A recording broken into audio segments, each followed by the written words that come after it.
everybody. I decided to be outside with you guys for log number 6. This is Knit with Laura and Lola. I am Laura Nelkin. I am a knitwear designer who lives in the Finger Lakes region of upstate New York. And I'm here with Lola, who's also right here. And she is my alter ego, and she's pretty fun. So I'm sure she will show up a few times today. I haven't shot a log in a little while, and I think it's because they started feeling like a lot of work, and they're supposed to be fun. So I'm super committed to just making them more fun and a little less like stagnant. I had like a whole plan, and I'm going to stick to that, but I'm going to just try and keep things a little looser because that is more me. So loose that in fact today you can see I'm wearing a new like tunic that I made, and it still has its pins in the bottom, and I'll tell you guys about that a little later. I have a fair amount to share. I've been super busy in a way that like I don't want to stress you out because it's all fun, but there hasn't been a lot of extra time for doing things like shooting logs. In September, I traveled a lot. I was all over. I was in Bradford, Pennsylvania. I was in Waterloo, Canada. I was in Door County. Oh my God, I'm so bad. Was that Wisconsin, I think? I'm so bad. I was in Door County at an Ann Budd retreat. That was really fun. We had a great time together. I do think it was Wisconsin. And I'm getting ready to go to Baltimore to visit my daughter, and then Amsterdam and Scotland. So these are the travel months. I had a really fun summer at home, and I thought it would be fun to shoot outside and kind of try and talk over the bugs and the stream and everything, because next time I shoot a log, it might not be good weather for sitting outside. And it is like perfect sweater weather here. It's like in the low 50s or so. I'll probably warm up at some point and take off my sweater, but I'm really happy it's finally a good time to wear wool. As much as I love summer and I love not having to wear all the clothing and be cold all the time, I do love sweater weather. So it is here, and let's just enjoy it. I think it'll be fun. The next time I do a log and I'm home, I'll try to come out here at least for a tiny bit to show you guys what it looks like once all the leaves have fallen, because I think the next time I shoot a log, it will look very different here, which is crazy. So without further ado, let me tell you what I've been up to design-wise. In September, I released 2 patterns, one of which was Lolatude, and I have that in my basket over here. This is the larger version of Lolatude. There was also a smaller version that was the kit for Lola's Choice. And Lolatude actually goes pretty well with what I'm wearing today if I take off this. Lolatude is a really simple boomerang shaped shawl that is made from a sock blank. This I made from a sock blank from Gail's Art. And if you need a project that is really super simple, gift knitting or knitting for yourself, Lolatude would totally be it. What's different about Lolatude is, here this little end just fell out, so that's a really good example. So you can see that there's peyote stitch beads along the edge of Lolatude, and that's what holds the 2 ends together. So it's like a scarf that actually stays on, versus like, have you ever had a scarf that's constantly like flopping all over and you kind of need to like put it back into place? That those peyote stitch beads kind of hold it together. The pattern has a video tutorial and a photo tutorial that is up on my blog, so you can go see that ahead of time on how to make those peyote stitch beads, and it's really fun knitting. If you have never knit from a sock blank before, you end up with a stitch that's a bit, I'm coming up close again so you can see, that's a bit uneven. Do you see that? It's stockinette stitch, but there's irregularity, and that's because you're knitting off of something that's already been knit, so there's kind of like bumps and valleys in the yarn. It kind of moves a little bit. So I love the fabric that it creates. It's pretty fun. So check that out. I'll give you guys a link in the show notes as always. The other thing that came out in September is something, I know that I held up this bag to you guys in other logs and was like, this has the N Club project in it and I can't show it to you. The N Club is a club that I do where there's sign-ups that happen only once a year in the fall. And then once I hit capacity on that club, it closes for the year. And that club has 3 projects in it that are always near to dear in my heart. And I always end up designing things for the N Club that are like my babies. So the 3rd project for this year's N Club ended up being a shawl called Finger Lake, and I'll slap up a photo so you can see it as well, but I'm just going to kind of show it to you like this. And it's a shawl that started from the center out, and you can see that there's optional beads on there, and you work from the center out, and you work basically like almost a giant tam in the round, and then half the stitches go onto a holder, and the other half of the stitches get worked with short row wedges, and then down to lace on the end down here. It is a really fun knit. It's knit in Fiber Company Capital Luxury Lace, which is a merino cashmere lace yarn, and then Loft, which is their silk mohair merino. I'm sorry, it's just silk and mohair lace weight. And so it's those 2 yarns together. And they're played with held singly and together, and needle size changes. It's actually not that complicated a knit for how interesting it looks in the end. It's one of those unexpected constructions that keeps you occupied and interested. So when I do the N Club, I work with different dyers, and I try to find bases that people might not have played with before. I work with people domestically. It seems like for the last few years I've had a Canadian yarn company, a European yarn company, and then an American yarn company, but I'm not stuck to that. I switch around and play. Sign-ups for this year's N Club are open right now. It's about 2/3 full, so it won't be open for that much longer before I have to close it down. I just try to keep it kind of under wraps a little bit. I don't like it to get too big. We have a private Facebook group for the N Club. So that group, I interact with people and they ask questions there, and it's like a little more private and definitely a little, I don't like the word exclusive, but it's a little more intimate and fun. I really enjoy it as one of the projects that I do in the year. And I feel like people find out about it after the fact, like in January when signups are already closed and the first shipments ships, and it's like too late for people to get in. So I wanted to make sure you knew about it ahead of time. On the screen, I'm going to flash up for you right now while I'm talking to you about them, the 4 projects that were in the N Club for 2018. So the first design was done in Gauge Dye Works, and that was called Flosaic. And there was a poncho version of Flosaic and then a shawl version of Flosaic. And I did that because I knew that the poncho wasn't going to be for everybody. That poncho turns out to be one of my favorite things, and that pattern, I've worn it a ton this year. That pattern will be out in January for those of you who wish that you had gotten in on the N Club in 2018. The next pattern was Caramelized Cowl, and Caramelized Cowl is knit in Kettle Yarn Company Bale Singles, which is a merino, yak, and silk single ply yarn that is absolutely scrumptious. I knit it at a little bit of a dense gauge to keep the fibers from blooming too much. I really try to think about what fibers I'm using for the club and how they'll behave the best for you guys over the long run. And then finally is Finger Lake, and I'll put up a fancier photo so you can see Finger Lake in all of its glory. So those were the projects for 2018, and I'm already in conversation with dyers pretty seriously for 2019. And there's still a few balls up in the air, but I have high hopes that something pretty fun is going to happen. Sometimes I try to leave room for a little magic because things come up, and I'm on my way to Scotland. So I think I have plans of finding somebody there that is the person for one of 2019's clubs.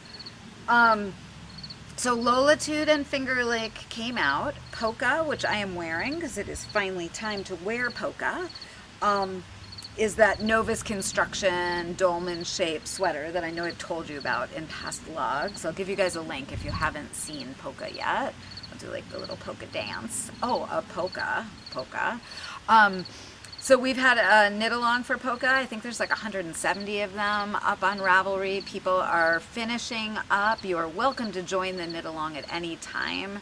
The deadline for entering for prizes for finished polkas is April 18th, right before Rhinebeck. And I know that there's a group planning to get together at Rhinebeck to take photos of themselves in polka and other of my designs. So look in my Ravelry group for that if you're going to be at Rhinebeck. I am not going to be in Rhinebeck because, again, I'm going to be in Scotland, which is awesome, and I don't get to cry about that at all. So Polka, that knit along, I'm so happy with how it went. I'm really glad I did a structured sweater knit along like that, and I will do sweater knit alongs like that in the future, but not every time because they're too much work to do every time. But it seemed like for Polka it went very, very well to structure it in that way. And I think a lot of people have finished, and maybe if they had just had the pattern on their own, they might have felt a little overwhelmed by some of the steps and not gotten it done. I think I just heard a deer in the woods. If I'm really quiet, maybe a deer will show up behind me. That would be awesome. Lola would love that. So this is Polka. What I am working on right now is the next Lola's Choice, which is my other smaller kit club, the next project for November, and so I can't show that to you. It's actually already done. I'm just working on another version because I wanted to change one thing about it, because that's what design looks like a lot of the time. Sorry, a car going by. Hopefully you could hear me. What else am I working on? Oh, I am working on figuring out what I'm going to knit while I'm traveling. And probably, maybe you remember me showing you this in a past log. When I was at SSK this summer, I got a skein, or 2 skeins of Once Upon a Corgi in fig lace and warm and cozy, and then I got 2 skeins of Monologue, which is a superwash merino silk yak yarn from Leading Men Fiber Arts, in Gothic Queen, and together they are getting held to make a really cool new Novus construction side-to-side sweater, because that seems like it's all I'm into doing right now. And it's all up here, and there's some lace swatching happening over here. This just isn't quite blocked yet. And the fabric it's making is so warm and gorgeous, and I'm really excited to make this my bus knitting. It's going to be really fun to do. I'm hoping I don't like finish it before we're actually even on the bus, because then I don't know what I'm going to do besides buy some more yarn somewhere in Europe and knit something else. Trying to hopefully have time to be able to do that, like not be too planned out. So that is this little kitten that I'm knitting. I got yarn when I was in Door County. That's absolutely gorgeous. Let me see if I can come up a little closer to show you. This is from Yarn Carnival, and I've designed with their yarns for the N Club before. It's called Yak Attack. I think you guys can tell I'm kind of into the yak yarns lately. It's got a super tight twist on it, so I think it's gonna wear really well. And it's got these like lovely kind of caramelly pumpkin colors along with that red in it. And I'm thinking about making another Flosaic, although this is way more than I need. It's almost 900 yards, and it might end up becoming something else, like a small sweater, because it's really pretty. So I'm not totally sure on Yak Attack yet, but it's gonna be something gorgeous. All right, what's coming down the pike? 2 things are coming down the pike. One is actually just out, and if you're on my mailing list, you got a little present in the mail, in the email.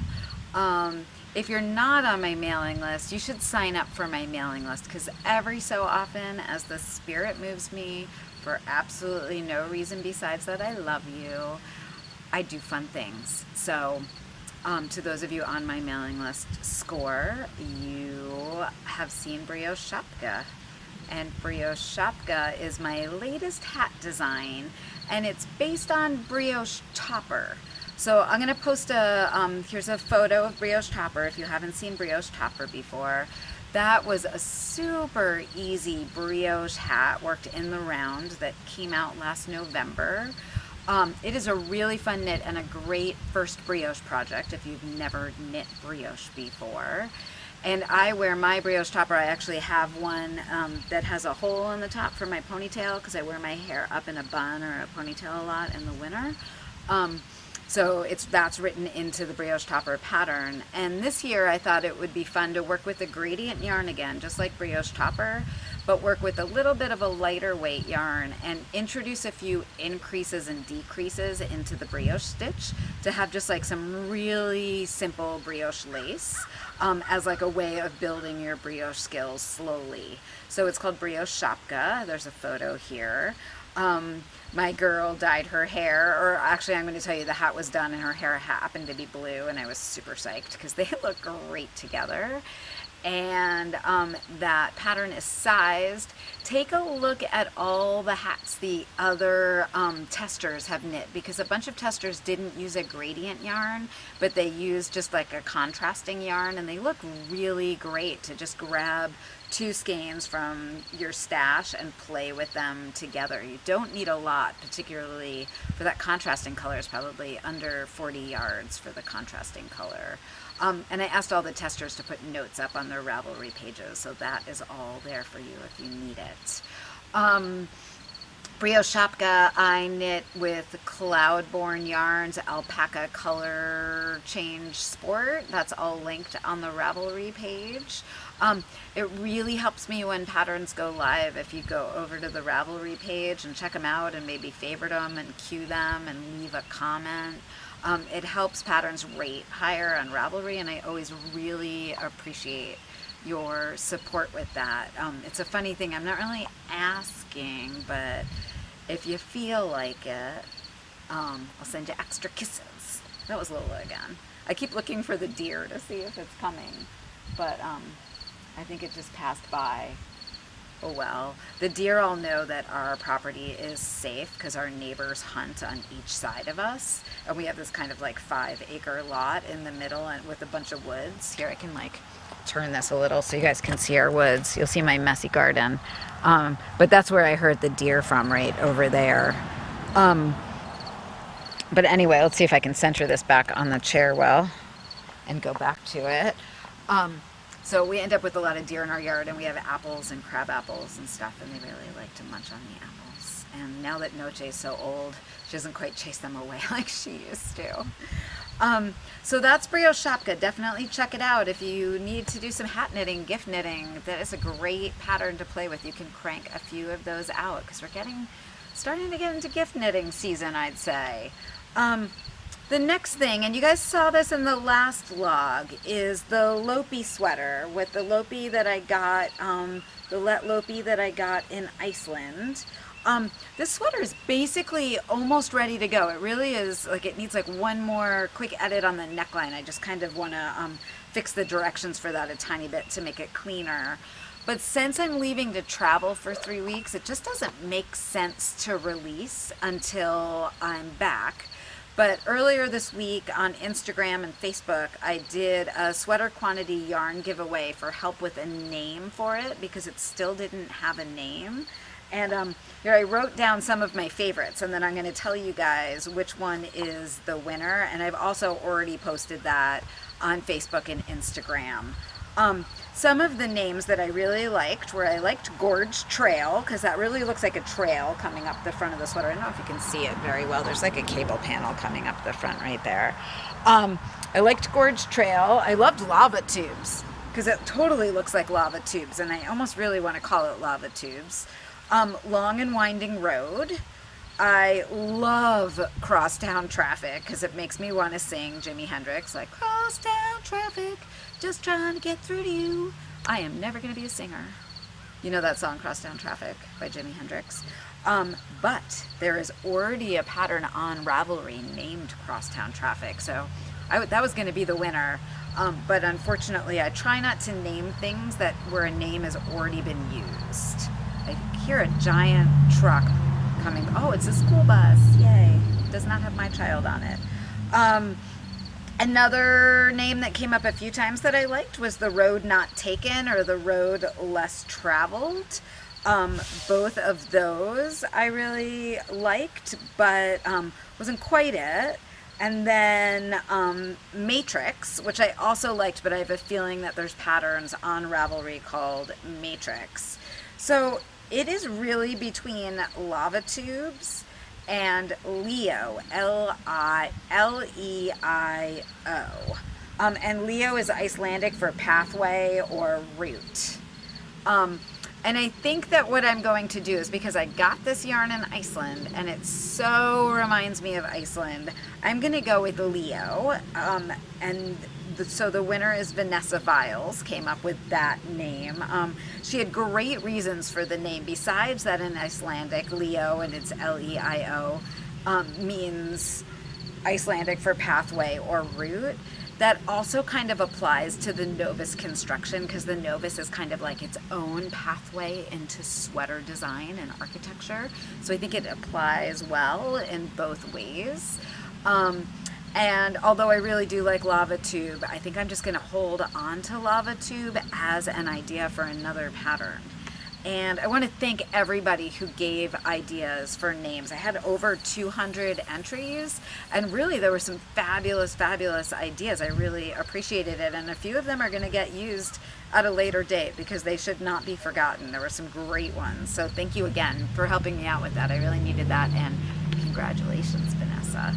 You are a winner of a sweater quantity of Lopi, which I hope you can use in Texas, because I'm not sure how Lopi and Texas go together, maybe for like 2 or 3 weeks of the year.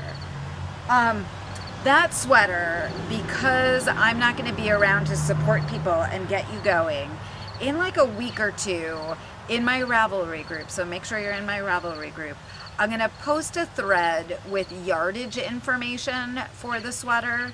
And so people can start buying yarn if they know they want to get in on the knit along for it and kind of get ready for it. And then as I'm getting ready to come back from Scotland towards the end of October, I will post the pattern, and I'll probably do another log around that time and explain the construction to you guys a little more, make it a little more Leo focused. The other thing I really liked about the name Leo is that it translates well into English in terms of how to pronounce it. Some of the Icelandic words that people came up with were amazing and really like deep and meaningful and made sense for the design, but I had no idea how to pronounce them. And I looked up Leo on Google Translate, and it's pretty much pronounced like Leo, so I decided we could handle that.